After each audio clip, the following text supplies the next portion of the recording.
Hello guys, कैसे हैं आप। तो आज हम स्टार्ट करने वाले हैं अपने जीएफजी का बिल्कुल नया क्वेश्चन जिसका नाम है केप पेनग्राम्स। ठीक है। क्वेश्चन इजी लेवल का है। क्वेश्चन क्या कह रहा है वो सुनते हैं। क्वेश्चन कह रहा है कि आपको एक स्ट्रिंग गिवन है, एक इंटीजर के गिवन है।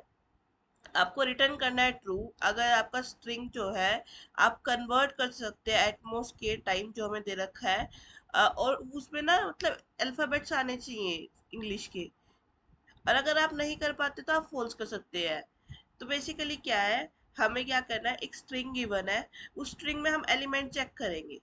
अगर उसमें हम सारे एलिमेंट्स को चेंज करके कितने एटमॉस के टाइम में अगर हम उसको चेंज करके अल्फाबेट बना सकते हैं इंग्लिश के तो हमें ट्रू करना है, अदरवाइज हमें फॉल्स करना है। ठीक है। जैसे कि ये वाला एग्जांपल देखते हैं। ये वाला पूरा एक सेंटेंस गिवन है हमें। इसमें मैं इसमें जीरो चीज चेक कर सकती हूँ, जीरो टाइम चेंज कर सकती हूँ। ठीक है। तो मतलब इसका मतलब है जो मुझे गिवन हो उसमें सारे एलिमेंट अल्फाबेट के तैयार होने चाहिए, पड़े होने चाहिए। चेक करते हैं इसमें सारे एलिमेंट है या नहीं। अगर होंगे तो ट्रू प्रिंट कर दो, अदरवाइज फॉल्स प्रिंट कर दो। ठीक है। अब एग्जांपल सेकंड देखते हैं। ये हमें एक अल्फाबेट दिया हुआ है। हम के 25 चेंज कर सकते हैं, मतलब मैक्सिमम 25 बार हम एलिमेंट को चेंज कर सकते हैं। अब हमारे पास ए तो गिवन है, बाकी हमें अल्फाबेट में कितने एलिमेंट्स होते हैं, 26 होते हैं। एक हमें पास है तो हम 25 एलिमेंट्स और चाहिए, 25 हम मूव कर सकते हैं। तो मतलब हमारी एक कंडीशन तो ठीक हो गई है। अब हम चेक करेंगे कितने एलिमेंट इसमें हमें गिवन है, क्योंकि हम इसमें ऐड नहीं कर सकते कुछ भी। इसको हम चेंज ही कर सकते हैं। अब ना इसको ना हम करके देखते हैं, अपनी ब्लैक बोर्ड पे चलते हैं, ब्लैक बोर्ड पे जाके समझते हैं इस क्वेश्चंस को। और उसके बाद हम देखते हैं कि कैसे करना है। अब देखो यार, ये क्या कहने की कोशिश कर रही हूँ मैं। यहाँ पे ना मैं ये कह रही हूँ कि आपको जो भी सेंटेंस गिवन है ना, आपको इसमें दो कंडीशन लगानी है। क्या कंडीशन लगानी है? सबसे पहली बात तो है कि इसमें कितने नंबर ऑफ एलिमेंट्स आपको गिनने पड़ेंगे। 26 एलिमेंट होने चाहिए, या फिर जितने एलिमेंट है उतने होने चाहिए। इसको कन्वर्ट टोटल 26 एलिमेंट होने चाहिए यार। अल्फाबेट A to Z 26 होते हैं। ठीक है। और मुझे किसी चीज को 26 एलिमेंट में कन्वर्ट करना है तो इसके अंदर जो हमें गिवन है ना इनपुट, उसमें 26 एलिमेंट होने चाहिए। दूसरी बात है, अगर जैसे सपोज करो इसमें सारे ए गिवन दे दिए मुझे, बट मेरे पास इतने सारे मूव्स होने चाहिए कि मैं उसे 26 एलिमेंट्स को टोटल कंप्लीट कर पाऊँ। ठीक है। तो इसको हम करेंगे कैसे? सबसे पहली बात, क्वेश्चन में आप एक चीज देखो।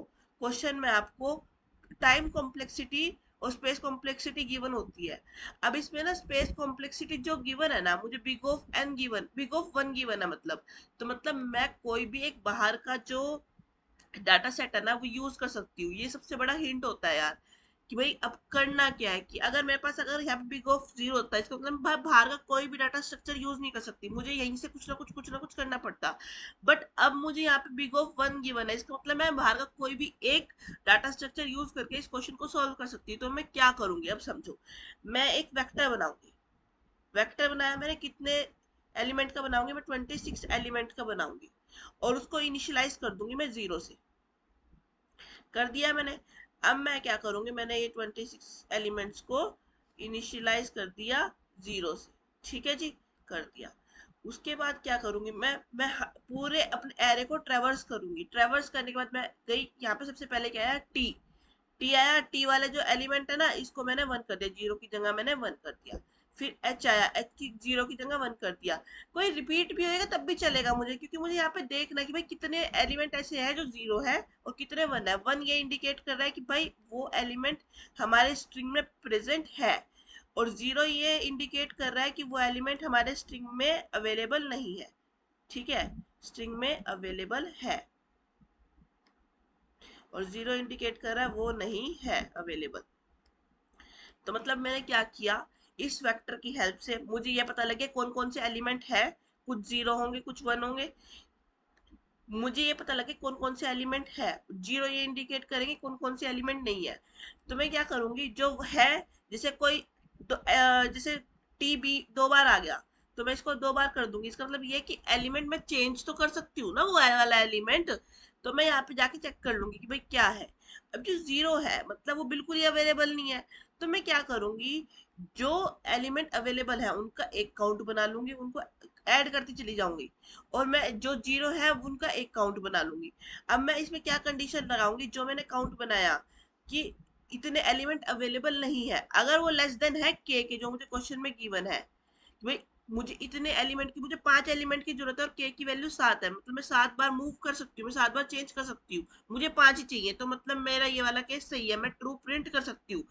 प्रोवाइडेड एक और कंडीशन में चेक करूंगी, क्या कंडीशन में चेक करूंगी कि इसमें अवेलेबल है स्पेस चेंज करने का। अगर यहाँ पे मेरे पास 3 एलिमेंट गिवन है ए बी सी, मुझे ये क्वेश्चन गिवन है और मैं इसमें 20 मूव कर सकती हूँ, मुझे के की वैल्यू गिवन है 20, तो क्या ये एक राइट केस है? मेरे पास मूव तो अवेलेबल है बट मेरे पास तो स्पेस ही अवेलेबल नहीं है, स्ट्रिंग इतना छोटा सा है, मैं कैसे करूंगी, है ना? तो मतलब मुझे समझ में आई कि मुझे दो चीजें चेक करनी कि भाई मैं चेंज कर सकती हूँ क्या, और क्या मेरे पास इतने मूव है।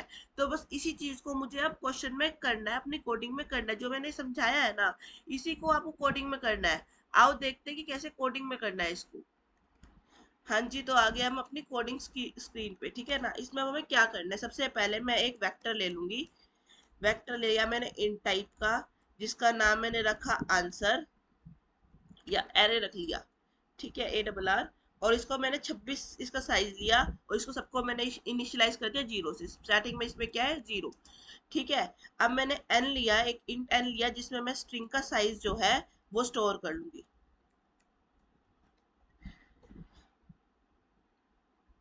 एक मैंने इंटीजर टाइप का सी एच ले लिया, इसमें इसका काउंट मैंने इनिशियलाइज कर दिया इसे 0 से।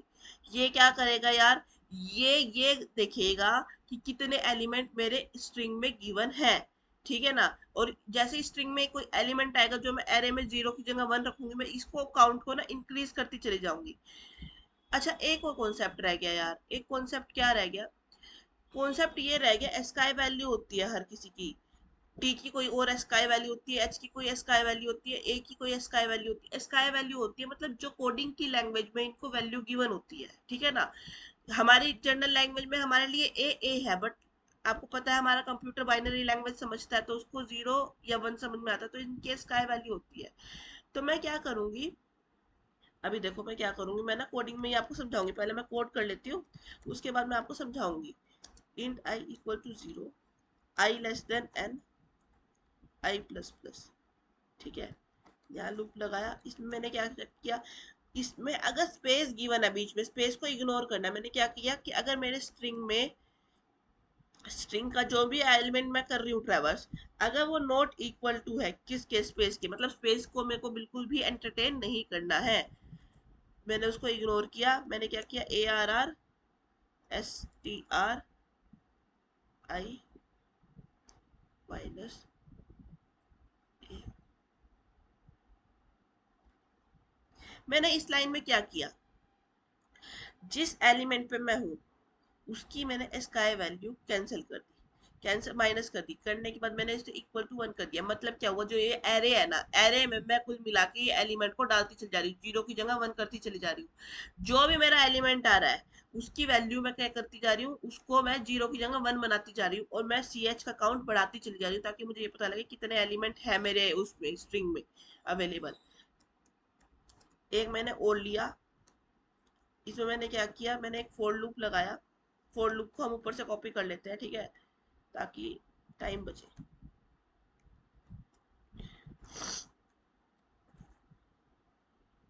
यहाँ पे ना हम n की जगह 26 लिखेंगे, मैं पूरे अपने वेक्टर को ट्रेवर्स कर रही हूँ ना, ठीक है। अब इसमें मैं क्या कर रही हूँ, मैंने क्या किया, एक इफ एलिमेंट लगाया, ARR ऑफ आई, मैं क्या कह रही हूँ, अगर इक्वल टू 0 है, ठीक है, तो अब आपको क्या करना है, मतलब मैं पूरे अपने वेक्टर को ट्रेवर्स कर रही हूँ, आप सी प्लस प्लस कर दो कितने एलिमेंट 0 अवेलेबल है। अब मैंने क्या करना है यार, अब मुझे बेसिकली अब एक कंडीशन लगानी है जो मुझे ट्रू और फॉल्स प्रिंट करके देगी। मैंने क्या कहा, अगर सी एच लेस देन है 26 के, सी एच कौन सा भाई, कितने एलिमेंट हमारे स्ट्रिंग में अवेलेबल है 26, अगर उससे कम है, और हमारा सी जो हमारे कितने 0 है, अगर वो लेस देन है के, ग्रेटर देन है के तो है 5 और मुझे एलिमेंट चेंज करने की जरूरत है 7, तो क्या वो सही बात है, तो आप रिटर्न कर दो फॉल्स, ठीक है। और अगर सब कुछ सही जाता है तो आप कर दो रिटर्न ट्रू।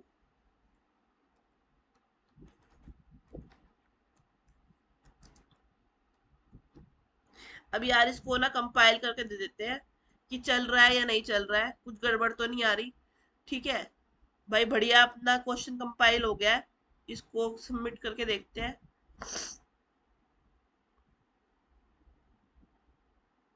बढ़िया, टेस्ट केस पास हो गया। ठीक है, तो कुल मिला के मैंने क्या किया, मैंने दो चीज करी, दो चीज का काउंट रखा, इस एलिमेंट, इस स्ट्रिंग में कितने एलिमेंट है अवेलेबल।